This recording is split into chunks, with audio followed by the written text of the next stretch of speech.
Criminal empires. Unveiling the dark world of wealthy wrongdoers. Did you know that hidden beneath the shimmering facades of our society exists a world where wealth and wrongdoing tangle in ways you'd never imagine? Welcome to a world that few dare to explore. A world of criminal empires. So, how do these criminal empires rise, flourish, and endure? Without further ado, let's find out. Number 6. The Triads. Asia. Let's kick off by diving headfirst into the shadowy world of the Triads, a story stretching back to the 18th century, filled with intrigue, secret societies, and an undeniable aura of mysteriousness. Just envision a long-gone era when China was a whirlwind of stealthy societies and British occupation. From these tumultuous beginnings emerged the Triads, an underground force that has since etched its name in the annals of criminal history. But don't think this story stops there. Oh no, it's just the beginning. For starters, the Triads are no strangers to the art of the underworld. Drug trade? Check. Counterfeiting? You bet. Prostitution? Absolutely. These modern-day phantoms have mastered the dark arts, crafting a legacy that blurs the lines between reality and myth. But their power doesn't just stem from their criminal prowess. The meticulously upheld codes and the sense of belonging keep their empire intact. When it comes to counterfeiting, it isn't just a pastime for these shadowy figures. It's an art form.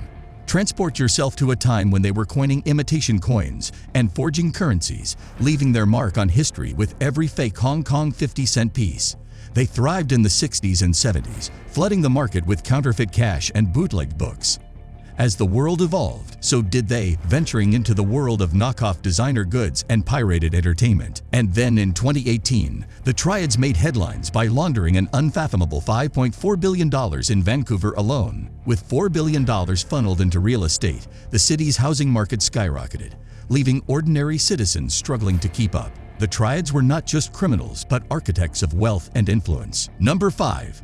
Yamaguchi-gumi, Asia. Founded by the visionary Harukichi Yamaguchi, this Yakuza family wasn't just a criminal organization, but a legacy in the making, destined to etch its name as the mightiest Yakuza clan in Japan. Hold on to your hats because here's the kicker. The Yamaguchi-gumi Yakuza organization commands a staggering 50% of all organized crime members in Japan. Their influence runs deep, their grip formidable. They aren't just a local gang, but a global force, a behemoth extending its tendrils across continents. As of 2022, their ranks swelled with 3,800 active members, a testament to their resilience even under intense police scrutiny. Despite the odds, they've thrived, transforming into a huge force of crime that refuses to bow down. And the cash flow, with an estimated revenue eclipsing a jaw-dropping $6.6 billion, they're not just a criminal organization but a financial powerhouse. Think about it. They've come a long way since their origins as a humble dockworker labor union in 1915. On the other side, the Yamaguchi-gumi Yakuza aren't just content with a single crime thread. They're master weavers entangled in various notorious ventures. From the chilling importation of young girls for the sex trade to the pulsating heart of the drug trade, they thrive where darkness reigns. Extortion, the sex industry, and drugs are their lifeblood, pumping through the veins of their empire. Number 4. Sinaloa Cartel, North America. Imagine a web of influence stretching across the Western Hemisphere, a dark tapestry woven with power, money, and a thirst for dominance. This is the Sinaloa Cartel, often hailed as the giant among giants, the very embodiment of drug trafficking. At the heart of this empire lies an astonishing reality. An estimated revenue of $3 billion. This isn't just a cartel, it's a financial force that knows no equal. They've carved out a staggering 60% market share of Mexico's $6.5 billion drug revenues, a testament to their unparalleled supremacy. And then there's the figure who casts the longest shadow in this criminal saga, El Chapo Guzman. A name that sends shivers down spines, a leader infamous for his audacious prison escapes. Imagine tunneling under his own prison cell to flee captivity. It's a daring story that blurs reality and Hollywood fiction. But let's widen the lens. The United States intelligence community places the Sinaloa Cartel at the peak of global drug trafficking. Their reach and influence eclipse even the notorious Medellin cartel of Pablo Escobar's era. They're more than a mere cartel. They're architects of a criminal dynasty that defies boundaries. Delve into their crime portfolio, and you'll find a sinister array of commodities: cocaine, heroin, methamphetamine, fentanyl, cannabis, and MDMA. Their fingers touch each facet of the drug trade, shaping a narrative that evidences power and control. Number 3. La Cosa Nostra, Europe. This is a name that conceals a world of secrets, power, and criminal mastery. The Cosa Nostra rises from the Sicilian Mafia to establish itself as a dominant criminal force on American soil, referred to as this thing of ours. This alliance of criminal families has woven a tapestry of crime that reaches deep into the veins of society. From extortion to gambling, from prostitution to money laundering, their list of ventures seems endless. The Cosa Nostra isn't just a group. It's a confluence of criminal ambitions that thrive in the shadows. These criminal masterminds raise funds from investors and ensure the safety of the smugglers, a symbiotic relationship built on mutual interest. Through threats, violence, and manipulation, they carve out territories and secure profits, leaving their mark on legal and illegal enterprises. But the key to their power, it lies in their reputation for violence, particularly murder. Number 2. Ndrangheta, Australia. The Ndrangheta, often regarded as Italy's most affluent and influential mafia syndicate, has deep connections with Calabria, a region south of Italy. Leveraging the migration of Calabrian and Italian individuals to Australia, the Ndrangheta has strategically expanded its influence in Australia, going beyond being solely an Australian issue. With a global presence, it stands accountable for trafficking a significant 70% of the world's cocaine supply. The Ndrangheta's interests span a wide spectrum, encompassing activities such as embezzlement of public funds, manipulation of contracts, fraudulent schemes often aimed at exploiting EU subsidies, and cross-border sales tax exemptions. This criminal empire is also involved in extortion,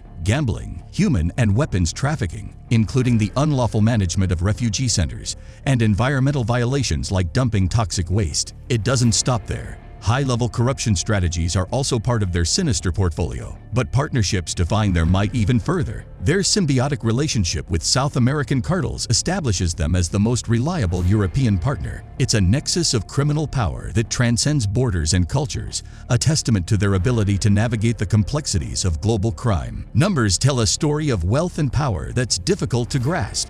Approximately 150 Ndrangheta families reside in Calabria, with at least 6,000 members and affiliates in the region alone, and their global reach, thousands more. Estimates suggest an annual turnover of more than 50 billion euros, a testament to their control over cocaine trafficking and the vast criminal empire they've built. Number 1. National Liberation Army, South America. Lastly, on our list, let's explore the National Liberation Army, or ELN. This empire is a Marxist-Leninist guerrilla faction deeply entangled in the ongoing conflict gripping Colombia since 1964. Rooted in a composite communist ideology that intertwines Marxism-Leninism with liberation theology, the ELN's status as a terrorist organization has been officially endorsed by several governmental bodies, including Colombia, the United States, Canada, the European Union, and Venezuela's National Assembly. Operating with limited conventional military capabilities, the ELN is associated with various activities involving kidnapping, hijacking,